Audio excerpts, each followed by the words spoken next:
बिस्मिल्लाहिर्रहमानिर्रहीम, अस्सलाम वालेकुम। एक दिन और इतनी ढेर सारी बुरी खबरें किसके लिए? पीटीआई के लिए। और एक ही दिन और अच्छी खबर किसके लिए? नून लीग के लिए। नून लीग के लिए क्या अच्छी खबर है? और नून लीग के लिए अगर वो अच्छी खबर है तो वो पीटीआई के लिए तो अच्छी खबर नहीं हो सकती ना। और पीटीआई के लिए जो बुरी खबरें हैं वो ऑफ कोर्स पीटीआई के लिए अच्छी खबरें नहीं हो सकती। सो बेसिकली वो खबरें क्या हैं वो मैं आपको बताने वाली हूँ। इसके अलावा साथ ही साथ मैं इस बारे में भी जिक्र करूँगी कि अपने ही गिराते हैं नशेमन पे बिजलियाँ। वो क्या कहते हैं? दुश्मन न करे दोस्त ने वो काम किया है, उम्र भर का गम हमें इनाम दिया है।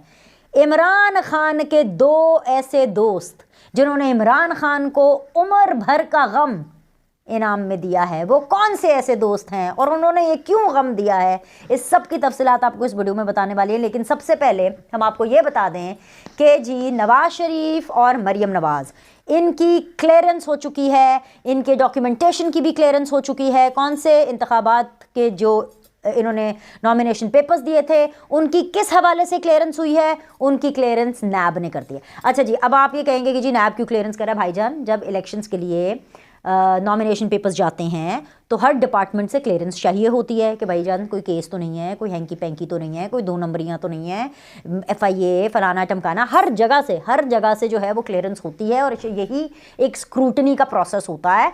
तो भाईजान ये जो खबर चल रही है जिससे इमरान खान साहब और पाकिस्तान तहरीक इंसाफ बिल्कुल भी सेटिस्फाइड और मुतमईन नहीं है और वो और ज़ोर से मतलब पूरे दरो दीवार हिला के कह रहे हैं कि जी नया लाडला नवाज शरीफ है। वो इसलिए भी कह रहे हैं क्योंकि नैब की तरफ से नवाज शरीफ और मरियम नवाज साहिबा के हवाले से क्लियरेंस हो गया। ये पहला मरहला है, मतलब दूसरा मरहला है बेसिकली। पहला मरहला तो यही है कि नॉमिनेशन पेपर सबमिशन वो हो गई, अब नैब और इदारों की तरफ से क्लियरेंस मिल गई है। उसके बाद अब इलेक्शन कमीशन अपना जो प्रॉपर स्क्रूटिनी का अमल पूरा करके 2-4 रोज़ के अंदर जो है ये तमाम तर चीज़ें बता देगा कि भाई किस कैंडिडेट के nomination papers accepted tick mark और किसके रिजेक्टेड, किसके नॉमिनेशन पेपर्स जो हैं वो वापस करने हैं कैंडिडेट को और उनको कहना है कि जी या तो इनको ठीक करके लेकर के आओ या फिर सीधा अपने अपने घर जाओ। ये वाली सूरत हाल है।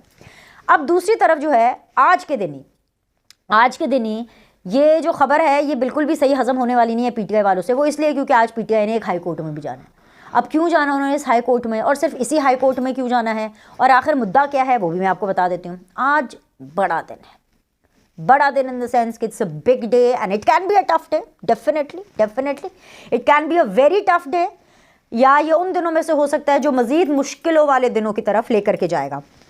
भूल गए जनाब आप क्या? आज मंगल है। अब से थोड़ी देर में खैबर पख्तूनख्वा, जी हाँ, उसकी एक जो कैपिटल अदालत है जिसका नाम है पेशावर हाई कोर्ट, जी हाँ, वो पेशावर हाई कोर्ट जो है उसमें बेसिकली किसने जाना है? पाकिस्तान तहरीक इंसाफ ने जाना है। क्यों जाना है? बल्ला लेने भाई, बल्ला। एक ही तो मसला है, नॉमिनेशन पेपर्स हज़ारों की तादाद में जमा करा दिए, प्रोपेगेंडा भी कर दिया और निशान है कोई नहीं। निशान का क्या करना है? अब जो निशान है उसका क्या करना है वो तो अदालत ही बताएगी। मैं आपको बार बार बता रही हूँ, मुश्किल है। जो मेरी इतलात हैं, मेरी जो ऑब्जर्वेशन है, बल्ला खान साहब को नहीं मिलता। ठीक है, आज़ाद हैसियत से इनको इलेक्शन लड़ने पड़ेंगे। एक स्कूल ऑफ थॉट और ये वो लोग हैं, बेसिकली स्कूल ऑफ थॉट नहीं, वो लोग हैं जो कि रिपोर्ट करते हैं बीट्स को, कोर्ट्स की बीट्स को। उनका ये मानना है कि जब ये मामला सुप्रीम कोर्ट में जाएगा, क्योंकि अभी ये बल्ले बल्ले का मामला सुप्रीम कोर्ट तक गया नहीं है, पहले तो हाई कोर्ट में जाएगा ना, पेशावर हाई कोर्ट में जाएगा। और पेशावर हाई कोर्ट में इसलिए जाएगा क्योंकि इंट्रा पार्टी इलेक्शंस कहाँ हुए थे? इंट्रा पार्टी इलेक्शंस, जी हाँ, जहाँ इंट्रा पार्टी इलेक्शंस होते हैं, जहाँ पे मुनक्किद कराए जाते हैं। इन द सेंस वैसे तो it's a national party, Lahore high court भी जा सकते थे, इस्लामाबाद हाई कोर्ट भी जा सकते थे, मगर पेशावर हाई कोर्ट का इसलिए इंतखाब किया गया क्योंकि जो पोलिंग बेसिकली जो इलेक्शंस हुई थी वो इन्होंने उस मदर कोर्ट उसकी पेशावर लगती है। सो लिहाजा अब इन्होंने आज जाना है और पेशावर हाई कोर्ट ने आज बताना है कि जी हाँ जी सरकार क्या करना है। अगर यहाँ पर बात ना बनी, यानी बहुत से चांसेस हैं कि बल्ले का निशान शायद ना मिले, और अगर इन केस लेना चाहते हैं बल्ले का निशान तो उसके लिए इनको वेट करना पड़ेगा कि जी सुप्रीम कोर्ट तक जाया जाए। अच्छा, अब सुप्रीम कोर्ट में क्या होगा ये मैं आपको एक स्कूल ऑफ थॉट की बात बता रही हूँ। मेरी इतलात और मेरा पॉइंट ऑफ व्यू और मेरा एनालिसिस यही है और जो मुझे बताया जा रहा है वो यही है कि भाई बल्ला नहीं मिलना। लेकिन देखें ना, 1% तो वो भी लोग हैं ना जो कि शायद इफ एंड बट्स, और दूसरी बात है पाकिस्तान है, पाकिस्तान में कभी भी कहीं भी कुछ भी हो सकता है। सो सुप्रीम कोर्ट शायद ये नहीं चाहती कि उनको उस तरह से याद रखा जाए जैसे कि माजी के चीफ जस्टिस को या माजी के जजेस को याद रखा जाता है, जैसे उमर अता बंदयाल साहब को या साकिब निसार साहब को याद रखा जाता है, बिल्कुल वन साइडेड, बिल्कुल एक तरफ। तो इस चीज़ को देखते हुए कहीं ना कहीं कोई रास्ता सुप्रीम कोर्ट शायद निकाल सकती है, लेकिन उसके लिए सुप्रीम कोर्ट तक ये मैटर जाना ज़रूरी है। तो वो क्या कहते हैं, दिल्ली अभी दूरस, अगर मैं आज या कल की बात करूँ तो भाई मुश्किल है। बाकी लेट्स सी कि पाकिस्तान तहरीक इंसाफ की तकदीर में बल्ला है कि नहीं है। वैसे बिल्कुल नहीं है। जिस तरह के इमरान खान साहब की तकदीर में शायद कुछ लोगों की बहुत ज़्यादा रफ़ाकत और क़ुर्बत अब नहीं है। दो ऐसे इमरान खान साहब के दोस्त जिन्होंने उनका इतना साथ दिया, जिनके ऊपर इमरान खान को अंधा एतमाद था, उन्होंने ही इमरान खान के बारे में ऐसी बातें की हैं।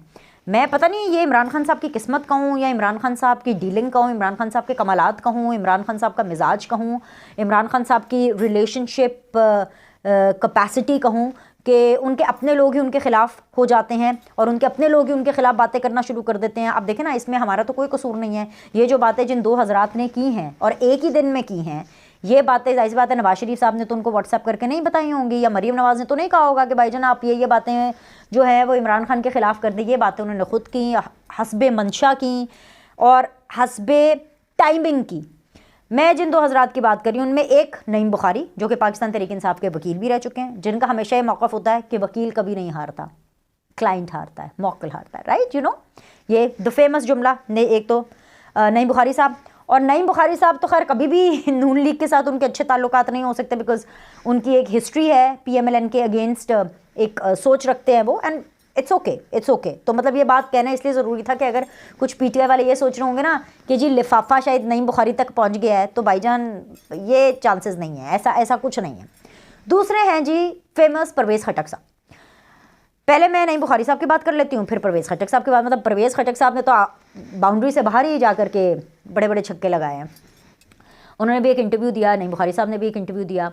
नईम बुखारी साहब के जो इंटरव्यू के लुब्बे लुबाब है ना, उन्होंने ये एक्सेप्ट किया कि वो ख़ुद ये चाहते थे कि और चाहते हैं कि इमरान खान जेल से बाहर ना निकले। उनका एक सियासी प्रोसेस है, एक सियासी तरबियत है, ये तरबियत होनी चाहिए उनको, जेल के इस प्रोसेस से कुछ सीखना चाहिए, कोट एंड कोट मैं आपको बता रही हूँ। तो भाईजान ये खुद ही आपके वकील चाह रहे हैं कि इमरान खान साहब जेल से बाहर ना निकले, उनके लिए बेहतर यही है। फिर भी इमरान खान साहब और पूरी PTI और इमरान खान साहब की जितनी भी बहनें हैं वो सब यही कह रही हैं कि जी बाहर निकाले, इमरान खान को कुछ भी करके बाहर निकाले। अगर नहीं बाहर निकाला तो हम ही बाहर जा रही हैं। सुना है कि अलीमा खान साहिबा अब्रॉड जा रही हैं और अमेरिका जा रही हैं, सुना तो यही है। और खैर मैं वैसे इस बात पे हैरान हो रही हूँ कि इलेक्शन से पहले जा रही हैं कि इलेक्शन के बाद जा रही हैं। और अगर इलेक्शन से पहले जा रही हैं तो क्या इतनी जल्दी इतनी दिल बर्दाश्त हो गई, और अगर इलेक्शन के बाद जा रही हैं तो फिर जाना बनता है। इलेक्शन के बाद तो खैर जाना बनता ही है कि जब आपके पास पार्टी में कुछ करने को बचा, पाकिस्तान में कुछ करने को बचा ही नहीं, तो आप जा भी सकती है। एनीवेज, अलीमा खान के बारे में तो ऐसे ही जिक्र हुआ, तो उनकी बहनों के बारे में तो मैंने कहा चलिए खबर आई है तो वो मैं आपको बता देती हूँ। नईम बुखारी साहब ने एक तो ये चीज़ कही कि जी इमरान खान साहब को जेल में ही रहना चाहिए, क्योंकि अगर वो बाहर आते तो हमने तो पहले ही कह दिया था इमरान खान साहब को कि जी आपकी पार्टी को बहुत नुकसान होगा, so it's better that you stay in jail, number 1। Number 2, Mohammed bin Salman की घड़ी बेचने से मना किया था। यानी ये जो घड़ी है ना, घड़ी इसको भाई कोई भी नहीं मान रहा सवाए इमरान खान साहब के। सिर्फ इमरान खान साहब भी कहते हैं ना मेरी घड़ी मेरी मर्जी, जिस तरह बुशरा बीबी कहती मेरी घड़ी मेरी मर्जी। यहाँ तक कि उनके लॉयर्स ने भी उनको, यानी नईम बुखारी साहब ने भी उनको कहा था खान साहब एक कड़ी वाला काम ना करो, पर इमरान खान साहब ने उनकी नहीं सुनी। अब बदले में तो जाहिर बात है फिर यही होना था, फिर नईम बुखारी साहब भी अपने आप को थोड़ा सा डिटैच करेंगे। भाई अगर नईम बुखारी साहब की भी ये दोनों बातें इमरान खान साहब ने नहीं माननी, तो अब क्या पूछने की ज़रूरत है कि नईम बुखारी साहब और इमरान खान साहब, या for that matter Imran Khan साहब और उनके जो दोस्त होते हैं, उनके जो करीब लोग होते हैं, उनके रिश्ते क्यों ख़राब हो जाते हैं। जैसे इमरान खान साहब और उनके जो जहांगीर खान तरीन साहब हैं, उनके रिश्ते क्यों ख़राब हुए, क्योंकि इमरान खान साहब ने जहांगीर तरीन साहब को यूज़ किया, उनका पैसा यूज़ किया, उनके कॉन्टैक्ट्स यूज़ किए, ठीक है। बदले में इमरान खान साहब ने उनको क्या दिया, अपनी स्टारडम दी ना, बाकी पैसा जहाज़ हर चीज़ जहांगीर तरीन की इस्तेमाल हुई थी। और वक्त आने पर जब बैलेंसिंग एक्ट करना था तो उन्होंने कहा ठीक है जी हम जहांगीर खान तरीन की कुर्बानी दे देते हैं। अलीम खान और इमरान खान के कब डिफरेंसेस पैदा हुए, वैसे तो हर काम अलीम खान कर रहे थे, हमें तो पता नहीं सच है कि झूठ है, हमें तो ये भी बताया जाता है कि जी जो ज़मान पाक वाला घर है वो जिन पैसों से दोबारा रिकन्स्ट्रक्ट हुआ है, जिसके अंदर इमरान खान साहब इतना टाइम रहे, वो जहांगीर खान तरीन साहब के पैसों अलीम खान साहब के पैसों से बना था। और उसके बाद अलीम खान को जाहिर सी बात है उन्होंने नैब ज़दा भी करवाया, और सिर्फ इसलिए ताकि उनको सीएम ना बना सके, और क्योंकि वो उस्मान बुज़दार को बनाना चाहते थे तो फिर इसलिए अलीम खान साहब और इमरान खान में भी फूट पड़ी। सो ये सारी स्टोरीज़ जो हैं ये बिल्कुल सामने हैं, क्योंकि उनके अपने लोगों से ही फूट पड़ जाती है। बिकॉज इमरान खान साहब का ये प्रॉब्लम है मिस कमिटमेंट। ये तो प्रॉब्लम है कि वो हर बात में यू टर्न लेते हैं, लेकिन एक मिस कमिटमेंट भी उनका बहुत बड़ा प्रॉब्लम है। और ये जो मिस कमिटमेंट वाला प्रॉब्लम है ना, ये जो एतमाद का फुकदान है, ये उनके अपने करीबी लोगों में भी है और अक्रॉस द बोर्ड भी है। यानी इस्टेब्लिशमेंट को भी इस बात पे यकीन नहीं है कि अगर इमरान खान साहब से बात की जाती है, खैर मैं अभी की बात नहीं कर रही हूँ, पहले की बात करूँ। अभी तो इस्टेब्लिशमेंट का कोई सीन नहीं है उनसे बात करने का। जो अब जो भी करना है या जैसे भी करना है वो इलेक्शन के बाद ही होना है। अभी तक तो कोई ऐसा सीन नहीं है। लेकिन जब एक ज़माने में बात भी हुआ करती थी कि ठीक है बात करके मैटर को रिजॉल्व करते, तो तब भी इस्टेब्लिशमेंट भी ये कहती थी कि भाई हमें कुछ पता नहीं है कि हम इनको बोलेंगे इमरान खान साहब उस पर खड़ा भी उतरेंगे कि नहीं उतरेंगे। सियासतदानों का भी यही मसला है। जब उनको कहा जाता था कि जी बैठ करके आपस में अपने मसले सुलवा लो, तो वो भी ये कहते थे कि भाई हमें नहीं पता, हमारे सामने कुछ इमरान खान साहब कमिट करके जाएंगे, रात को पता नहीं क्या होगा, कोई चिल्ला कटेगा या कुछ बुशरा बीबी के मुवक्किलात कुछ फूके शूके मारेंगे, अगले दिन सुबह इमरान खान साहब की सोच ही बदल जाती है। सो ये एक ट्रस्ट का भी इशू है, और यही ट्रस्ट इशूज़ जो है नईम बुखारी साहब और इमरान खान साहब के भी बीच में है। क्योंकि नईम बुखारी साहब कहते हैं कि मैंने तो उनको क्लियरली कह दिया था, दो लोगों से मैंने इमरान खान को वार्न किया था। यानी नईम बुखारी साहब जो इमरान खान साहब के वकील भी थे, उनके दोस्त भी थे, उन्होंने इमरान खान साहब को दो और वकीलों से दूर रहने के लिए क्या था। वो दो वकील कौन हैं? वो दो हैं जी, एक बाबर अवान और एक फवाद चौधरी। उन्होंने इमरान खान साहब से कहा कि आपको बाबर अवान साहब का बैकग्राउंड पता नहीं है, मतलब आप क्यों ट्रस्ट कर रहे हैं बाबर अवान को, आप क्यों ट्रस्ट कर रहे हैं फवाद चौधरी साहब को। लेकिन इमरान खान साहब ने उनकी बात नहीं मानी। तो जब नईम बुखारी साहब ये गुफ्तगू कर रहे थे, अपना इंटरव्यू दे रहे थे, उनके चेहरे पर किसी किस्म का रिग्रेट, प्रेशर कुछ नहीं लग रहा था। और वो उनकी बॉडी लैंग्वेज बिल्कुल ऐसे लग रही थी कि जैसे कि Imran Khan whatever he is going through he called for it and he deserves it, क्योंकि उन्होंने अपने करीबी लोगों को सही से नहीं पहचाना और उनकी बात नहीं मानी। अच्छा, अब जैसे ही नईम बुखारी साहब की बात हुई, उसी दिन ऑलमोस्ट चंद घंटों के डिफरेंस से एक इंटरव्यू परवेज़ खटक साहब का भी मंजर-ए-आम पर आया। अच्छा, काफ़ी लंबा चौड़ा इंटरव्यू है, उसके अंदर बहुत बुलंदोबाग इल्ज़ामात हैं, उनमें बहुत सी ऐसी बातें भी हैं जिनके ऊपर हम क्वेश्चन कर सकते हैं। और मैं तो क्वेश्चन करूंगी, परवेज़ खटक साहब को भी क्वेश्चन करूंगी कि भाई अगर इमरान खान साहब इतने ही बुरे थे और इतने ही आप उनसे तंग थे और इतने ही आप यूज़ एंड अब्यूज़ हो रहे थे, तो आपने फिर उनके साथ 4 साल विफाक में काम कैसे कर लिया। तो ये सवाल तो अपनी जगह पर है। मुझे नहीं पता कि इसका जवाब परवेज़ खटक साहब क्या देंगे, कौन उनसे ये सवाल पूछेगा और किस तरह से वो उसका जवाब देंगे। लेकिन जो बातें परवेज़ खटक साहब ने की हैं वो डेफिनेटली इमरान खान साहब को डिप्रेस करने के लिए काफ़ी ज़्यादा है। क्योंकि परवेज़ खटक साहब ने इमरान खान साहब के बारे में ये कहा कि भाई द पॉइंट इज़ के इन्होंने मुझसे वादा किया था कि ये मुझे वज़ीर दाखिला बनाएंगे और मुझे वज़ीर दाखिला भी नहीं बनाया गया। और इमरान खान साहब ने मुझसे वादा किया था कि मुझे सदर बनाएंगे और फिर मुझे सदर भी नहीं बनाया गया। और परवेज़ खटक साहब जो हैं उनको ये लगता है कि इमरान खान साहब ने उनसे धोखा किया, इमरान खान साहब ने उनको चीट किया। और परवेज़ खटक साहब की ये मैं कोट अनकोट आपको बातें बता रही हूँ। और परवेज़ खटक साहब का ये कहना था कि जी मैंने तभी सोच लिया था कि मैं अब इनके साथ नहीं चलूँगा, लेकिन I was waiting for the right time, और राइट टाइम ये आया।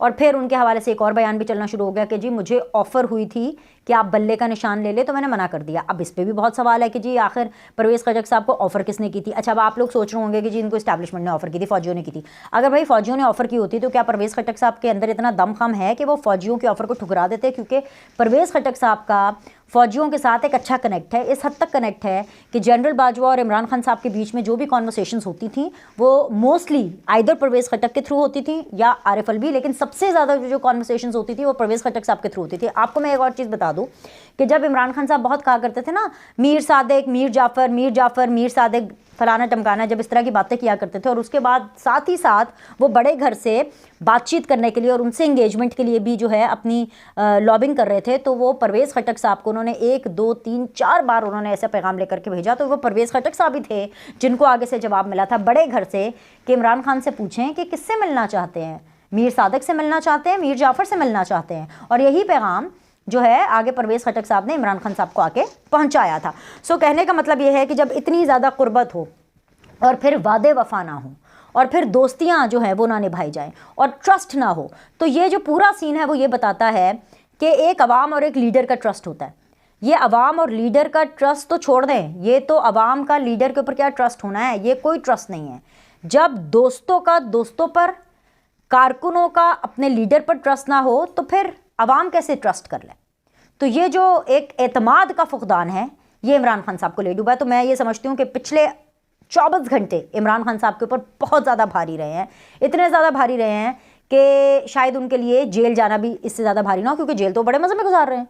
जेल में जिम है, देसी मुर्गी है और देसी गज़ा है और सुकून है, और टेलीविज़न चैनल भी देखने को मिलते हैं, सुकून से एक्सरसाइज करते हैं, कोई ऐसी कमिटमेंट नहीं है कि जी लोगों से मिलना है, बात करनी है, ये करना है, वो करना है। तो जेल भी उनके लिए इतनी टफ नहीं है। लेकिन ये जो पिछले 24 घंटे गुजरे, ये इमरान खान के लिए I think so one of the difficult जो है 24 घंटे रहे थे। अभी के लिए इतना ही। लाइक करें, सब्सक्राइब करें, आपसे अगली वीडियो में।